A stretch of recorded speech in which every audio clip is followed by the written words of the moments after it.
A sorte da tribo dos filhos de Judá, segundo suas famílias, caiu para o sul, até o limite de Edom, até o deserto de Zin, até a extremidade do lado sul. O seu limite ao sul foi desde a extremidade do Mar Salgado, desde a baía que olha para o sul. Sai para o sul até a subida de Acrabim, passa por Zin, sobe do sul a Cardes Barneia, passa por Ezon, sobe a Adá e rodeia Carca, passa por Asmon e sai ao ribeiro do Egito. As saídas deste limite vão até o mar. Este será o limite de vocês do lado do sul, do lado sul. O limite para o leste será o Mar Salgado, até a foz do Jordão, e o limite para o norte será da baía do mar, começando com a embocadura do Jordão, limite que sobe até Bet-Ogla e passa do norte a Bet-Arabá, subindo até a pedra de Boã, filho de Ruben, subindo ainda este limite a Debi, desde o vale de Acó, olhando para o norte, rumo a Gilgal, a qual está a subida de Adumim, que está para o sul do ribeiro. Daí o limite passa até as águas de Ensemes, e as suas saídas estarão do lado de En-Rogel. Deste ponto sobe pelo vale de Ben-Rimon, do lado dos Jebuseus do sul, isto é, Jerusalém, e este limite sobe até o alto do monte que está diante do vale de Rimon, para o oeste, que está no fim do vale dos Refaíns, ao lado norte. Então o limite vai desde o alto do monte até a fonte das águas de Neftoa, e sai até as cidades do monte de Efron. Este limite vai ainda até Baalá, isto é, Kiriat Jearim. Então o limite dá a volta desde Baalá para o oeste, até o monte Seir, passa ao lado do monte de Jearim, do lado norte, isto é, Quesalon, e descendo a Bet-Semes, passa por Tímina, segue mais ainda o limite ao lado de Ecrom para o norte, e ainda a Siqueron, passa o monte de Baalá, saindo em Jabneel, para terminar no mar. O limite do lado oeste é o Mar Grande, e as suas imediações. Estes são os limites dos filhos de Judá ao redor, segundo as suas famílias. Vamos orar nesse momento. Senhor nosso Deus, nosso Pai, esteja conosco nessa noite. Fala ao nosso coração através do livro de Josué. Nos capacita, Senhor, a entendermos Tuas maravilhosas verdades. Nos abençoa em nome do Teu Filho amado Jesus. Amém.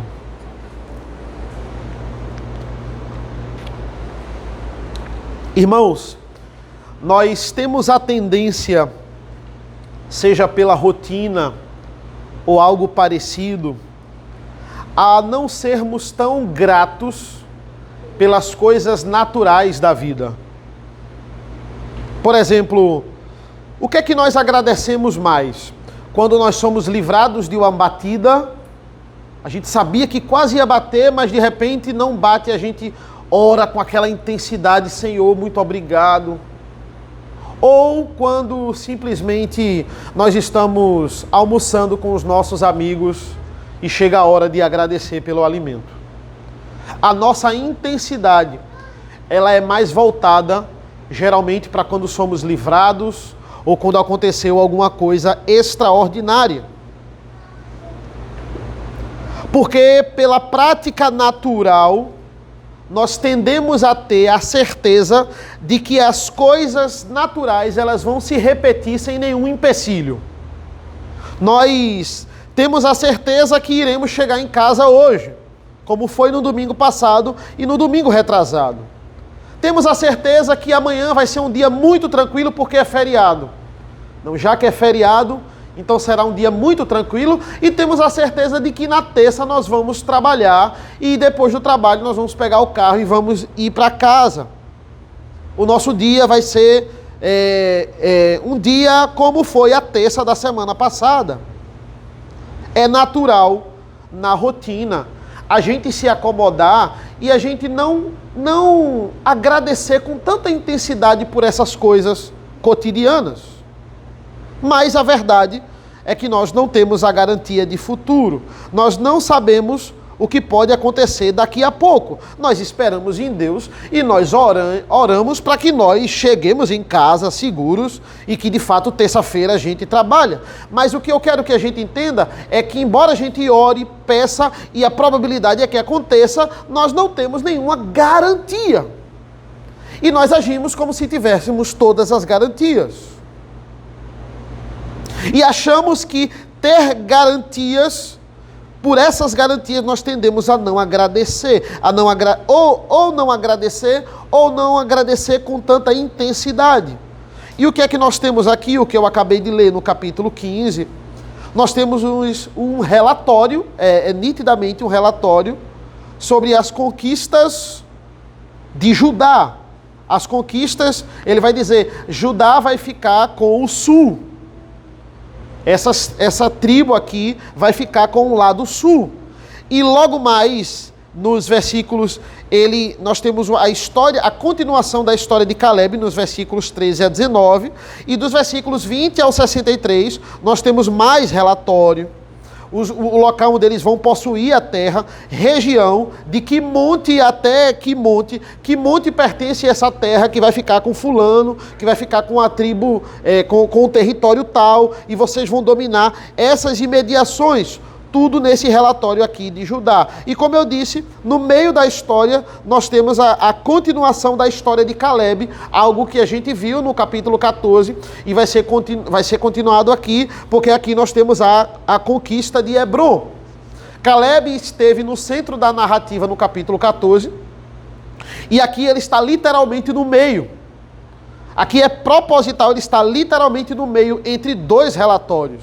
Ele poderia ter continuado a história de Caleb e depois seguido com os dois relatórios, mas ele faz um relatório, Caleb, e o outro relatório, e nós vamos ver o quanto isso é importante. Eles passam a tomar a terra, e agora ele conta como eles vão fazer isso e como essa terra vai ser dividida. E o fato, irmãos, é que nós perdemos de vista, né? A importância desses relatórios. Nós podemos comparar esses relatórios às nossas bênçãos cotidianas. Nós trabalhamos, nós recebemos o nosso salário ou alguma indenização, todo mês nós compramos o alimento para as nossas casas, colocamos sobre a mesa e por aquilo se repetir tanto, a gente perde a intensidade do agradecimento. Aquilo ali vai se tornando mecânico e o fato é que precisamos estar sensíveis às coisas mínimas. Como eu disse, esse texto fala sobre a região sul. O narrador ele está dividindo aqui a tomada de território do sul e depois ele vai para a tomada de território do norte, para a gente ver a diferença entre esses dois territórios. Aqui eu tenho literalmente Judá e José. Judá aqui sendo representado pela tribo de Judá e as tribos menores que ele vai proteger do lado sul. E do outro lado eu tenho Efraim e Manassés, que são as tribos que são conhecidas como os povos de José. E o texto ele vai dizer, né? Ele diz no versículo 13, ele diz assim: Josué deu a Caleb, filho de Jefoné, uma parte no meio dos filhos de Judá. A região dada a Caleb foi uma região do sul. Por isso que ele está dentro desse bloco, ele está dentro dessa narrativa. Efraim será a região que posteriormente seria conhecido como Samaria, e Jerusalém ainda nem era conhecida, mas o texto faz questão de destacar. Se a gente pegar o versículo 8, vai dizer: deste ponto sobe pelo vale de Ben-Rimon, ao lado dos Jebuseus do sul, isto é, Jerusalém. Se a gente for para o versículo 63, que é o último versículo desse capítulo, ele vai dizer assim, ó: mas os filhos de Judá não puderam expulsar os Jebuseus, que viviam em Jerusalém. Assim os Jebuseus moram com os filhos de Judá em Jerusalém até o dia de hoje. Aqui não existia literalmente a cidade de Jerusalém, mas aqui ele está dizendo, olha, essa aqui é a origem de Jerusalém. Jerusalém vai se originar daqui, e olha, desde aqui eu tenho povo estrangeiro que eles não conseguiram expulsar em Jerusalém. Todas as fronteiras de Judá, elas são tratadas nos versículos que a gente leu. As fronteiras, as mediações, versículos de 1 a 12. Do 13 ao 19 eu tenho a posse de Hebron, que a gente sabe que Calé e sua família vai morar lá. E a última seção, versículos 20 a 63, são as diversas cidades que caíram em Judá. As muitas cidades são nomeadas e seus limites estabelecidos. Deus cumpriu a sua promessa. E o que é que essa primeira seção, irmãos, versículos de 1 a 12, pode nos ensinar? É interessante que, se a gente pegar a história e a gente entrar no livro de Gênesis, nem José nem Judá eram primogênitos de Jacó. Judá era o quarto filho de Jacó, mas ele vai ganhar a primogenitura. Por quê? Porque o seu primogênito, Rúben, ele era o primogênito, mas ele perde quando ele se deita com a concubina de seu pai. E os próximos da linha, Levi e Simeão, eles também perdem a sua primogenitura por causa da vingança contra os povos que abusaram de Diná. Naquele episódio, eles também perdem. E aí nós chegamos em Judá. E José é conhecido aqui, colocado como destaque, por causa de toda a sua história, por ter acolhido a sua família. Eles meio que viram os dois líderes da família, Judá e José. No sul, Judá; no norte, José, Efraim, parte da tribo de Manassés.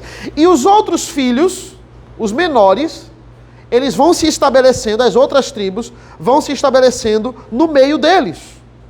De um extremo do sul eu tenho Judá, no outro extremo eu tenho Manassés, e no meio ali das extremidades eu tenho Efraim. São os três grandes. E aí eu tenho Simeão, Benjamim e Dan, ligadas a Judá, tribos pequenas, ligadas ao sul. E eu tenho Zebulon, Naftali, Issacar e Assé, ligadas a Efraim e Manassés, no norte. Eu tenho três grandes, eu tenho essas 7 pequenas aqui, e eu tenho metade de uma e mais 2 no leste do Jordão, Gade e Rúben, e metade da tribo de Manassés. Então, essas tribos maiores, o que ele está mostrando aqui para a gente, é que elas foram assentadas primeiro. Elas foram divididas primeiro, e a maior parte ficou com elas. Judá, Efraim e Manassés. Depois as menores. Por que isso? Porque a partir das maiores é que todas as outras vão sendo distribuídas. E Judá, Efraim e Manassés, elas têm mais força, elas têm mais famílias, elas têm mais recursos, elas têm mais riquezas. Então, se elas têm mais força, elas vão ficar com o maior território. Veja como Efraim, ela entende esse peso. Elas eram tribos conhecidas como tribos que tinham que proteger Israel. E Efraim vai tomar isso por vaidade. Tanto é que lá em Juízes 8, eu não sei se vocês lembram, Efraim fica magoada quando não é chamada na luta de Gideão e os 300 contra os midianitas. Efraim vai lá tomar satisfação e o clima esquenta ali.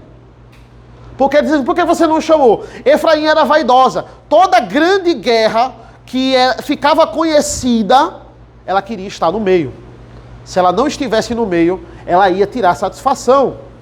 A gente vai ver no próximo capítulo de Juízes que ela vai querer queimar Jefité e a casa de Jefité, porque não chamou ele para lutar contra os filhos de Amon. Não chamou ela para lutar contra os filhos de Amon. Era vaidosa. Eles vão tomar isso como vaidade. Ali o pecado e a idolatria já invadiram. Mas tirando essa parte pecaminosa, eles tinham essa obrigação de proteger. Eles eram conhecidos por proteger. Essa é a ideia aqui. E é por isso que essas 3 tribos, elas estão nos limites de Israel. Isso aqui é estratégico, especialmente Judá no sul. O sul era o local mais complicado.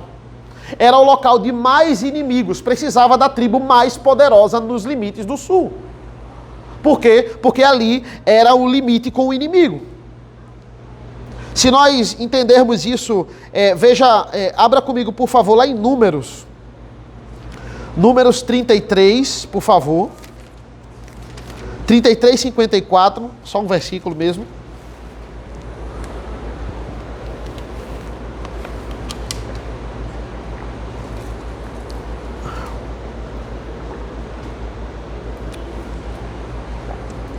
Olha o que diz a palavra do Senhor. Vocês herdarão a terra por sorteio, segundo as suas famílias. A tribo mais numerosa dei uma herança maior, a tribo pequena dei uma herança menor. Onde lhe cair a sorte, esse lugar lhe pertencerá. Vocês herdarão segundo as tribos de seus pais. A sorte foi lançada, mas olha a cláusula aqui, as maiores tribos recebem a maior parte. Não tem sentido você dar o território de Judá a Dan. Por quê? Porque Judá tem muito mais família. E aqui vai ser lançado, as 3 maiores partes vão ser lançada a sorte das 3 maiores tribos, e aí fica estabelecido Judá ao sul, Manassés e Efraim ao norte. Versículos 1 a 12, nós temos os limites que caíram sobre Judá, não para o norte, mas para o sul. O versículo 15 vai falar, o capítulo 5 vai falar de Judá, Deus escolhendo a terra, Deus estabelecendo os padrões, e aqui precisava ser por sorteio. Aqui precisava ser assim, por quê? Porque por sorteio, e Deus determinando, seria literalmente Deus que estava dividindo a terra. Deus que estava estabelecendo os limites e quem ia ficar com o quê? Porque do contrário, iria existir uma guerra interna aqui.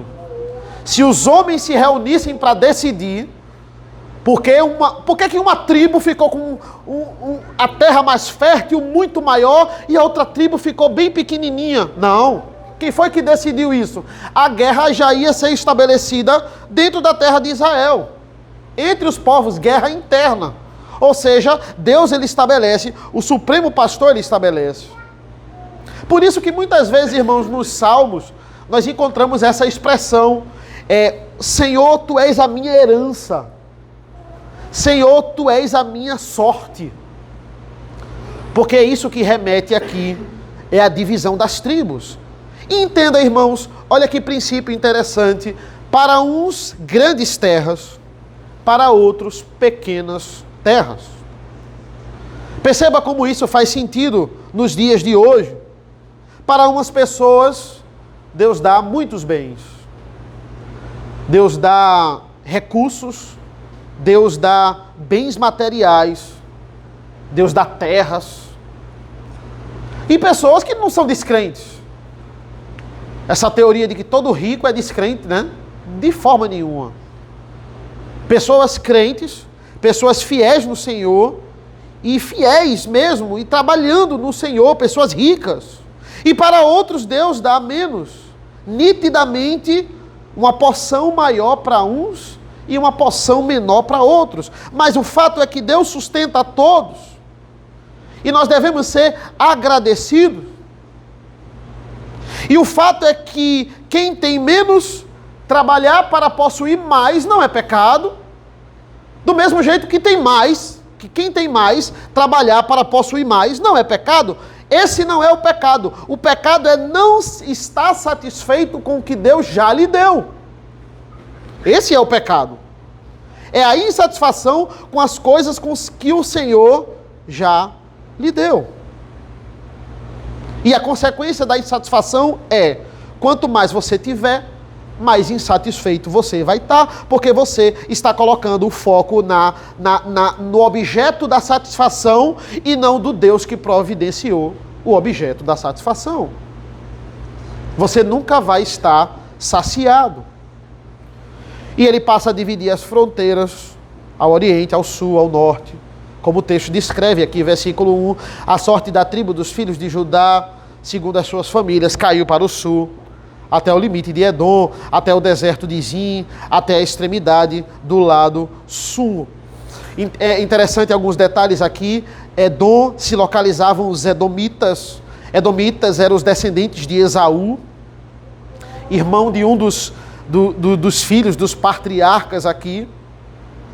E esses irmãos que brigavam desde o ventre materno, Jacó e Esaú, agora geograficamente, entenda, geograficamente, o filho do seu irmão, Judá, ele está protegendo os limites dos filhos de Edom, declarados aqui inimigos do povo de Israel.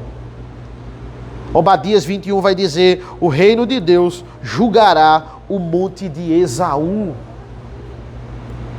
Versículo 6 vai dizer assim, limite que sobe de Bet-Ogla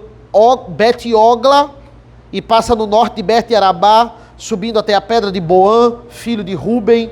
Aqui provavelmente esse Boã é alguém de destaque aqui, no mínimo um grande guerreiro, foi sepultado sobre essa pedra. E o 7, subindo ainda este limite a Debi, desde o vale de Acó. O vale de Acó é o vale onde apedrejaram Acã, lá em Josué 7, onde Acã foi apedrejado, ele e a sua família, por roubar os utensílios de Jericó, escondido do povo. Aqui já está fazendo mediações para esse vale aqui. Ou seja, os nomes novos estão sendo dados e posto em definição aqui. E o versículo 8, como eu disse, né? Deste ponto sobe o vale de Ben-Rimon, do lado dos Jebuseus do sul, isto é, Jerusalém. Aqui vão ser estabelecidos o Monte Sião, o Monte Moriá, dois grandes montes aqui associados a Benjamim, e ele fecha esse primeiro relatório aqui, no 12, o limite do lado oeste. É o Mar Grande e as suas imediações. Esses são os limites dos filhos de Judá ao redor, segundo as suas famílias. E no nosso segundo ponto, irmãos, nós temos a história de Calebe aqui. A história que é literalmente retomada do capítulo 14. Por quê? Porque na época de Moisés havia sido prometido a ele a terra de Hebrom. E na liderança de Josué isso vai ser dado a ele. Veja o versículo 14. Dali Calebe expulsou os 3 filhos de Anak, Sesei, Aimã e Talmai, gerados de Anak. Aquilo que foi ordenado por Moisés, agora entregue a Calebe. Josué vai garantir as montanhas de Hebrom para Calebe. E é interessante, irmãos, porque veja como ele destoa aqui, porque ele vai dizer, Calebe não recebe a terra por sorteio. Calebe já tem a terra dele separada. Ao contrário de todos, Calebe não recebe a terra por sorteio. E por que isso? Porque o Senhor já havia dado a ordem a Moisés que ele possuiria a terra que ele espiou. Esta terra que você espiou, ela vai ser sua. Deus havia ordenado que essa terra seria de Calebe e dos seus filhos. Ou seja, é interessante porque Deus ele estabeleceu um padrão, mas Calebe não segue esse padrão, porque o próprio Deus determinou que ele não seguiria esse padrão. E muitas vezes é assim, veja, eu só não sigo o critério estabelecido se o próprio Deus mandar eu não fazer desta forma, eu fazer de outra forma. Eu vou dar um exemplo bem claro aqui, por exemplo, Deus nos manda submetermos à autoridade. Esse é o padrão de Deus, né? O padrão de Deus é, você tem que submeter a autoridade, ela tem que ser, se ela for ímpia, você tem que submeter, se ela for crente, você tem que submeter. Se a pessoa foi eleita, ela é uma autoridade sobre você, você tem que se submeter. Mas nós temos exceções a essa regra, exceções a esse padrão. Olha, se ele ordenar você negar a Cristo, você está desobrigado de desobedecer. Você não vai seguir essa ordem. Você está desautorizado de obedecer o padrão que ele mesmo estabeleceu. Se alguma autoridade mandar você descumprir os mandamentos, você está desobrigado de cumprir essa afronta, mesmo que Deus tenha ordenado você ser submisso. Deus estabeleceu o padrão por sorteio, para que não houvesse guerras internas, mas no caso de Caleb, que foi tão fiel, que foi tão obediente, existe uma quebra do próprio padrão de Deus. Olha que privilégio. E olha que responsabilidade também. Outro detalhe, ele escolhe a terra dentro de Canaã, ele não vai escolher fora, e ele escolhe a terra dentro dos limites da tribo de Judá. Dentro dos limites, por quê? Porque Caleb pertencia a Judá. Ele não é separado dos seus irmãos. E se você prestar atenção no local onde Caleb vai ficar em Hebrom. Hebrom talvez foi o lugar mais próximo que Abraão pôde chamar de seu. Abraão foi sepultado em Hebrom, Sara, Isaac, Jacó. José pede para pegar os ossos dele do Egito e sepultar em Hebrom. Os ossos dele vão ser sepultados em Hebrom. Ou seja, a história daquele lugar era magnífica, era um local importante, uma terra que já tinha marcado a história do povo de Deus. E ele parte para conquistar a terra. Lembre que, olha, os limites estão estabelecidos, mas eu tenho inimigos aqui. E Caleb é obediente. Aqui eu tenho os 3 filhos de Anak, 3 filhos gerados de Anak. Se a gente voltar para o capítulo 14, ele meio que introduz isso no versículo 12 do capítulo 14. Ele vai dizer assim: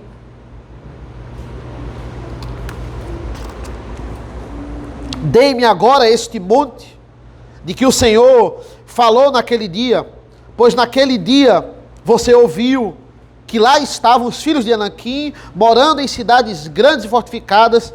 Se o Senhor, Deus, estiver comigo, poderei expulsá-los, como Ele mesmo prometeu. Caleb não tinha dúvidas que essa terra seria dele. Outra curiosidade, ele não mata os gigantes. Geralmente subjugava esses homens que não queriam sair da terra. Ele apenas os expulsou. E aqui são os Anaquins, né, que haviam já fugido de Josué, desde o capítulo 11. Eles estavam escondidos, homens altos, homens fortes, homens de guerra, fugindo de Caleb e fugindo do povo de Israel, descendentes dos Nefilins. Nefilins é aquele povo lá de Gênesis 6, homens, varões de renome, como ele diz, e homens fortes que ali, como eu falei, são traduzidos como violentos. E é interessante, irmãos, que não é mostrado aqui o motivo pelo qual Caleb mata eles. Provavelmente aqui Caleb já estava idoso, ele tinha, provavelmente não, ele tinha 85 anos, como o capítulo 14 vai nos dizer.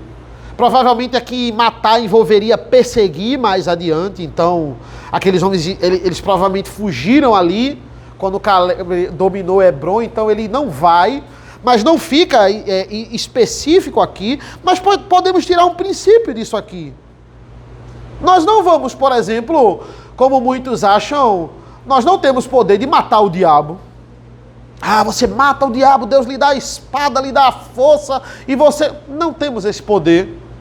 Não temos o poder de aniquilar os principados e as potestades. Não que Caleb não pudesse destruir esses homens, ele simplesmente vai se contentar e não expulsá-los, né? Mas não temos o poder de matar, nem aniquilar os problemas da sua vida, como muitos coaches cristãos estão fazendo hoje, né? Pegue o seu problema, bote numa caixa e jogue no mar. pegue e dê murros em seu problema e você nunca mais, ele vai ser destruído, ele vai ser morto. Não tem como a gente matar os nossos problemas. Nós não temos força de matar o diabo, de matar os nossos problemas. Eles são poderosos, digamos assim, mas em Cristo nós podemos expulsá-los. A presença de Cristo faz com que nós tenhamos forças de enfrentá-los, embora nós não conseguiremos aniquilá-los. Não temos poder para isso. Veja o versículo 15, vai dizer assim: então Caleb avançou contra os moradores de Debi, cujo nome havia sido Quiriat-Sefé.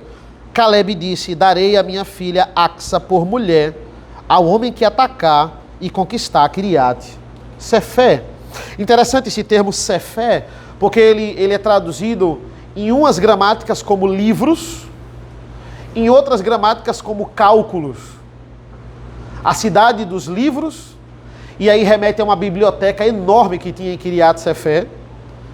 Mas em outras gramáticas tem a cidade dos cálculos. Aí você olha assim, é humanas ou é exatas, né? Mas o fato é que era uma cidade muito sábia. Não sábia, uma cidade muito inteligente. Sábia quando você usa para a glória de Deus. Era uma cidade letrada. Essa é a maior característica de Quiriat-Sefé. Porque em algumas traduções é traduzida como Quiriat-Cifra, né? Cifra é cálculos, contar números. Em outras versões, Quiriat-Sefé. Mas aqui a gente tem uma cidade que não tinha só os anaquins, que eram fortes e homens de guerra. Mas aqui eu tinha uma cidade que era estratégica, era inteligente.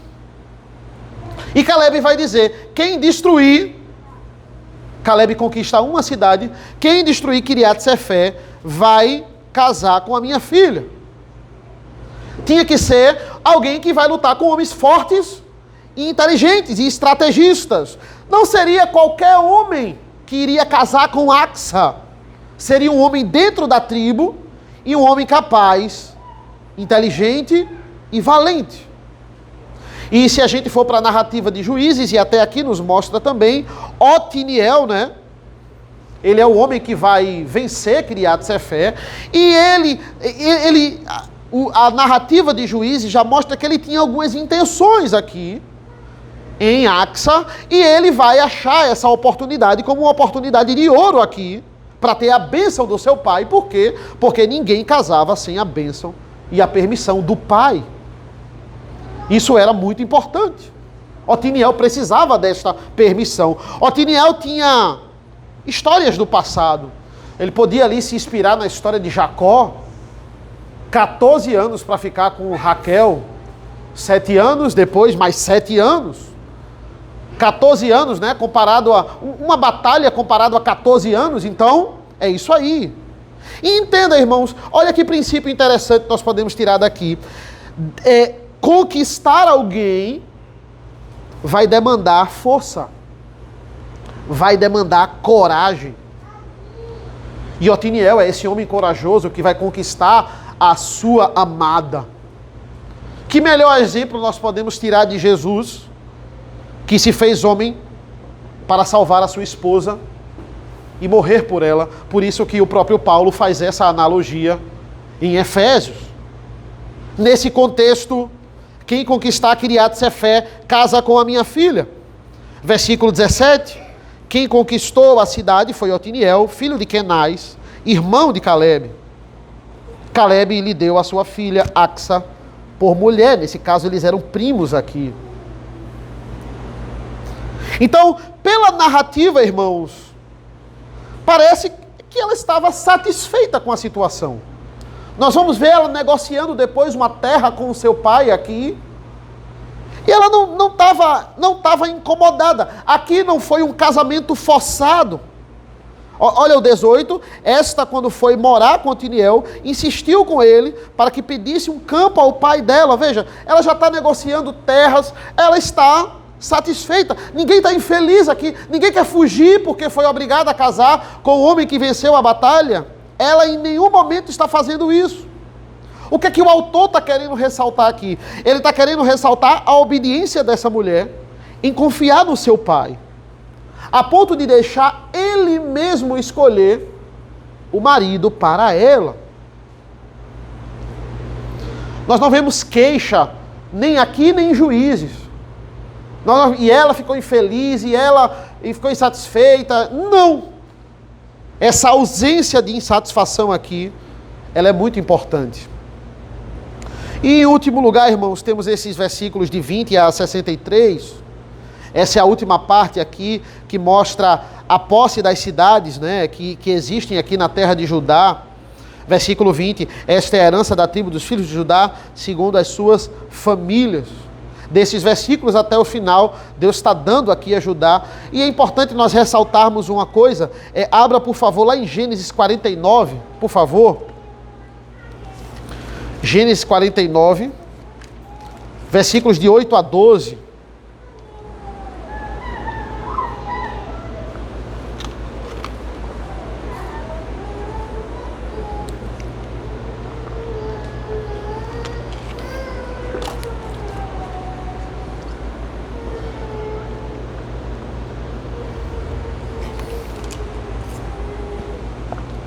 Assim diz a palavra do Senhor: Judá, os seus irmãos o louvarão, a sua mão estará sobre o pescoço dos seus inimigos, os filhos de seu pai se inclinarão diante de você. Judá é um leãozinho, da presa você subiu, meu filho, ele se agacha e se deita como leão, e como leoa, quem o despertará? O cetro não se afastará de Judá, nem o bastão sairá de entre os seus pés, até que venha Siló, e a ele obedecerão os povos. Ele amarrará o seu jumento à vide, e o filho da sua jumenta a videira mais excelente. Lavará as suas roupas no vinho, e a sua capa em sangue de uvas. Os seus olhos serão cintilantes de vinho, e os seus dentes serão brancos de leite. O cetro não se afastará de Judá. Cidades e reis irão surgir de Judá. E no Antigo Testamento nós temos Davi, o homem segundo o coração de Deus, governou 40 anos, trouxe paz em Israel, autor de vários salmos belíssimos. Muitos deles nós cantamos aqui. Nós temos dessa tribo Salomão, um homem sábio, no seu reinado construiu o templo, autor somente de cantares, provérbios e eclesiastes. Josias aqui foi usado por Deus para trazer avivamento, destruiu os ídolos pagãos. O seu reinado foi marcado por destruir esses altares pagãos. Reis que foram usados no Antigo Testamento. Reis que foram usados para Israel prosperar em meio a uma sequência de idolatrias. Embora deles muitos não são perfeitos, todos pecaram aqui, seus pecados estão evidentes. Salomão levantou o templo também para outros deuses. Mas mesmo assim, no seu reinado, ele foi responsável por preservar o reino do sul e unificar Israel por muito tempo. Se pararmos para pensar, veja, por que os judeus eles admiram tanto Davi? Porque foi no seu reinado em que toda essa confusão aqui levantada, ela vai ser sanada. Até 2 Samuel, de Josué a 2 Samuel, Israel não é conquistada por completo por causa da idolatria do povo. Ela só vai ser conquistada por completo em Jerusalém quando Davi a conquista. Essas terras aqui. Então é isso. Por isso a importância do reinado de Davi. Por isso que o reinado de Davi é um marco. Essas promessas, elas não deixaram de se cumprir, apesar da idolatria, apesar do povo atrapalhando muitas vezes com seus atos. Essas promessas não deixaram, apesar da longa espera, Deus cumpriu o que Ele prometeu. Porque, na verdade, irmãos, a espera, por mais longa que ela seja, ela faz parte da promessa. O tempo de espera faz parte da promessa. E Lucas vai dizer: Jesus Cristo se assenta no trono de Davi, seu pai, o rei de Israel. Judá não apenas protegia os limites, mas tinha a cidade e o rei que apontava para Cristo e a sua glória. O lado sul, sendo protegido por Judá, tinha a cidade e o rei que apontava para a sua glória, porque Davi apontava para Cristo e Jerusalém apontava para a glória de Cristo. Judá foi o primeiro aqui da lista, né, no processo de posse, porque dela viria o Salvador. Nós temos a confiança, irmãos, que podemos confiar nas promessas de Deus. Temos a certeza que podemos confiar na promessa de Deus. Judá apontava para Cristo, Jerusalém apontava para Cristo e para a sua obra, e a obra de Cristo aponta para a Nova Jerusalém. É o lugar que nós vamos habitar. Veja, nós podemos confiar na palavra dos filhos de Deus, porque da mesma forma que ele garantiu Jerusalém nesse capítulo e cumpriu no reinado de Davi, ele garante para nós a Nova Jerusalém, a posse da terra. Confiemos nessa promessa. É o versículo 63 aqui do capítulo 15, eu leio novamente. Mas os filhos de Judá não puderam expulsar os jebuseus que viveram em Jerusalém. Assim os jebuseus moram com os filhos de Judá em Jerusalém até o dia de hoje. Essa conquista seria apenas por meio de Davi. Mas depois iria vir o cativeiro. E aí depois eles conquistam de novo. Mas depois veio o ano 70. Até a Nova Jerusalém, irmãos. A Nova Jerusalém, ela já foi conquistada. E essa Jerusalém aponta para a glória da Nova. E lá todos nós iremos morar. E nada nesse mundo será comparado a ela. Então, para concluir, irmãos, eu tenho duas aplicações. Tem dois princípios maravilhosos aqui nesse texto. O primeiro é o seguinte: quem tem a maior parte é mais responsável em proteger quem tem a menor parte. Olha que princípio maravilhoso. Judá fica com a maior parte, mas no lugar onde muitos inimigos estão fazendo fronteira com Israel. Ou seja, ela tem muita terra, ela tem terra em abundância, mas ao mesmo tempo ela tem muita responsabilidade. Deus dá força a Judá, Deus dá recursos a Judá, eles são homens de guerra. Se eles são homens de guerra, se eles têm muitos recursos, então eles vão morar na fronteira. Por quê? Porque eles têm mais condições de proteger os menores. Olha que nada é aleatório, até na divisão geográfica das terras. Ou seja, grande responsabilidade. Eles não poderiam alargar os seus limites. O limite foi esse que Deus estabeleceu. E eles não poderiam entrar na terra dos seus irmãos porque eles já eram grandes. Quantas vezes, irmãos, as pessoas elas pensam em alcançar algo na vida pelo bem pessoal. Não precisa ser necessariamente dinheiro. É para ter algum poder, ou é para ter algum status ali, é para ser reconhecido. Ele não pensa em servir, ele só pensa no benefício do cargo. Ele não pensa na responsabilidade, ele só pensa no privilégio. Essas tribos menores, elas dependiam da proteção de Judá. E nós estamos cansados, irmãos, de ver pessoas que elas só querem uma determinada posição pelo status, mas elas não sabem nem o que aquilo faz. Nem o que aquela posição faz. Quando elas estiverem no cargo, elas descobrem. Mas agora elas só querem estar, porque elas querem o status. Elas não querem a responsabilidade.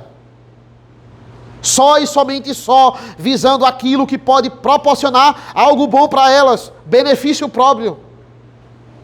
Mas Deus, Ele vai cobrar. Ele vai cobrar como Ele cobrou de Judá. Se Ele nos dá mais recursos do que os outros. se Ele nos dá um cargo de liderança, se Ele nos dá a capacidade de cuidar do outro, de gerir a vida do outro, Ele vai cobrar cada responsabilidade que Ele dá em nossas mãos. Quantos abandonam a posição, abandonam o cargo, porque eles se deparam com o trabalho e dizem, olha, o trabalho é maior do que o privilégio. O trabalho é maior do que o status. E se eu ficar sem trabalhar, eu vou me queimar, então eu saio, é melhor. Simplesmente abandono todo o privilégio, toda a posse, todo o bem. Ele vem acompanhado de grande responsabilidade. Você pode ignorar. Quando você ignora, os pequenos vão sofrer. Aqueles que dependem de você vão sofrer. Ou você pode pegar para si. Se você trabalhar, os pequenos eles vão ser cuidados. Nós não somos grandes por acaso.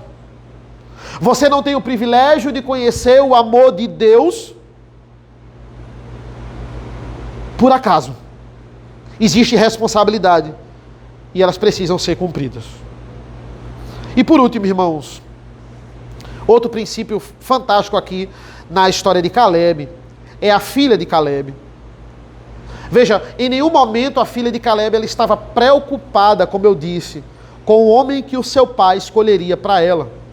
Por quê, irmãos? Porque ela tinha um grande exemplo dentro de casa. Ela tinha um exemplo de um pai que não olhava para as circunstâncias, e sim para as promessas de Deus. Ela tinha um exemplo de um pai que passava por cima de tudo e de todos para cumprir a vontade de Deus. Ela tinha um grande exemplo de obediência, ela confiava no seu pai e ela sabia que o seu pai não ia dar ela para qualquer um. Ela sabia disso. Filhos, meninos, quando os seus pais falarem assim, cuidado com essa moça. Quando seus pais falarem assim, cuidado com esse rapaz, não desconsiderem essa informação, não façam isso. Principalmente se eles não são homens que não temem ao Senhor. Salomão vai dizer em Cantares 8, o amor é tão forte quanto a morte. O amor é tão forte quanto a morte. Quer prova de amor maior? Otiniel estava pronto a morrer por aquele que ele iria casar. Ele foi tão obediente que podemos destacar aqui, veja Matthew Henry. Matthew Henry nos dá um grande comentário. Ele fala sobre Axa. Ela não duvidou. E quando teve a oportunidade de chegar à casa do pai, junto ao seu marido, ela passa a pedir a ele, Axa acorda com o seu marido, e só depois vai falar com o seu pai. Veja como isso é sutil no versículo 18. Diz assim, ó. Esta, quando foi morar com Otiniel, aqui ele já venceu a guerra, já está morando com ela, já está casado.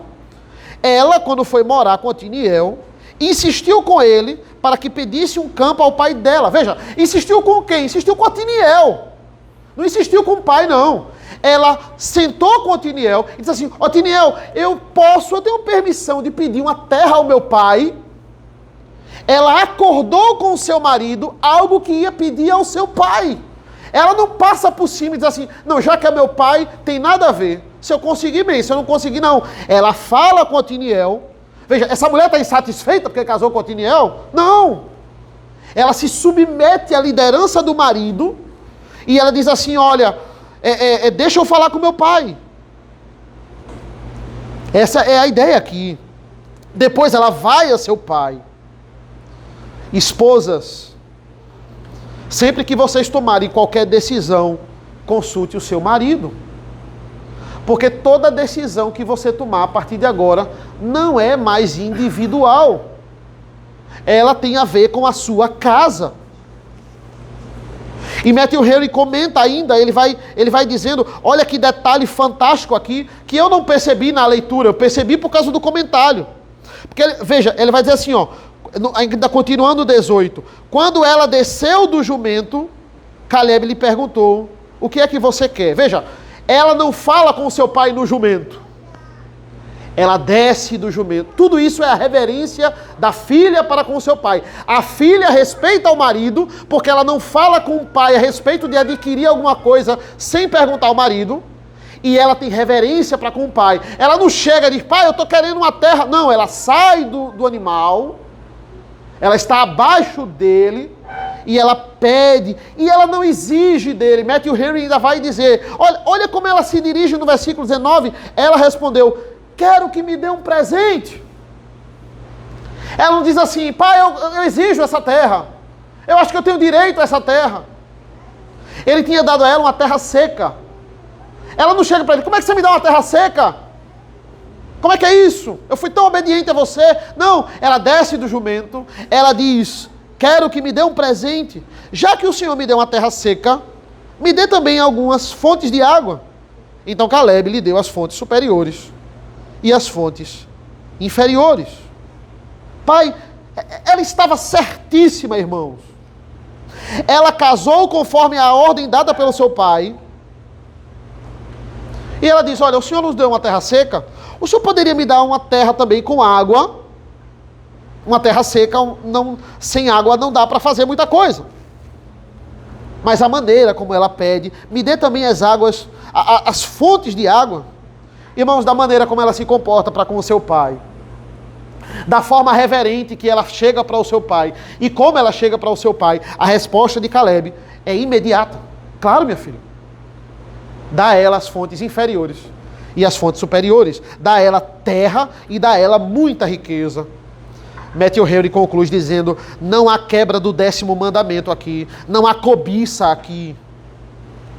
E assim conosco, é assim conosco. Nós podemos pedir moderadamente os confortos ao Senhor e as conveniências desta vida, se a gente obter esses confortos e conveniências de modo regular, se a gente fizer da forma correta. Temos uma comunicação do matrimônio aqui, ela concorda com o seu marido, ela vê o que é o bem para a casa, o bem para a família, e ela fala com ele, depois fala com o pai. Irmãos, existe aqui esse conceito errado que pais, eles não devem ajudar os seus filhos. Isso não acontece aqui. A típica frase diz, se eu comecei do zero, meu filho não vai ter nada. Ele vai começar do zero também. Eu não vou dar nada a ele. Esse é um conceito errado. Esse conceito não é bíblico. A não ser que o seu filho não tenha a mínima responsabilidade. Você fez de tudo, ele não tem a mínima responsabilidade, ele vai pegar seus bens e destruir. Algo que Salomão em Eclesiastes considera inevitável. Olha, quando você morrer, outros vão cuidar dos seus bens. Então não se preocupe muito com isso não. Porque isso é o natural da vida. Mas se você tem filhos obedientes, filhos que honram a sua autoridade, filhos que lhe amam, que lhe respeitam, como Axa mostrou aqui para o seu pai, será uma bênção ajudá-los na sua caminhada. Não é pecado, não é proibido isso, pelo contrário. Que presente para Caleb, irmãos. Aliviar o fardo da sua filha com o sustento que ele poderia dar. Honrar a obediência da sua filha. E isso me lembrou da história lá de Jefté, em Juízes 11. Depois do voto, a sua filha consola o seu pai. E o que é que ela pede? Muito menos aqui que Axa. Ela pede 2 meses para chorar a sua virgindade. Eu creio que Jefté ficou constrangido ali. Como é que eu não vou dar isso à minha filha? Claro, minha filha. Eu queria 2 meses para chorar, para virar essa página e para obedecer ao seu voto. E assim faz. Que bênção você poder conceder aos seus filhos, filhos que lhe respeitam, filhos que são responsáveis, bênçãos materiais, como é feito aqui, espirituais e materiais, né? Irmãos, obediência é a maior prova de amor que você pode dar a Deus. Obediência. Não existe amor sem obediência. Esse é o princípio do livro de Josué. Amém? Vamos orar ao Senhor. Senhor nosso Deus, nosso Pai, nós te agradecemos, Senhor, ricamente pela leitura da Tua Palavra, pela meditação da Tua Palavra. Obrigado, Senhor, porque a Tua Palavra é viva e nós podemos tirar princípios tão maravilhosos, tão precisos, nos detalhes da Tua Escritura. Nos faz Te obedecermos, Senhor, nos faz amarmos a Tua Palavra, os Teus mandamentos, provando o nosso amor com a obediência, que muitas vezes não agrada ao Teu nome. Portanto, perdoa os nossos pecados, Senhor. Esteja conosco, em nome do Teu Filho amado, Jesus. Amém. Vamos cantar o hino 148. Salmo 141. Aleluia, Deus louvai-o. Sim, louvai os altos céus.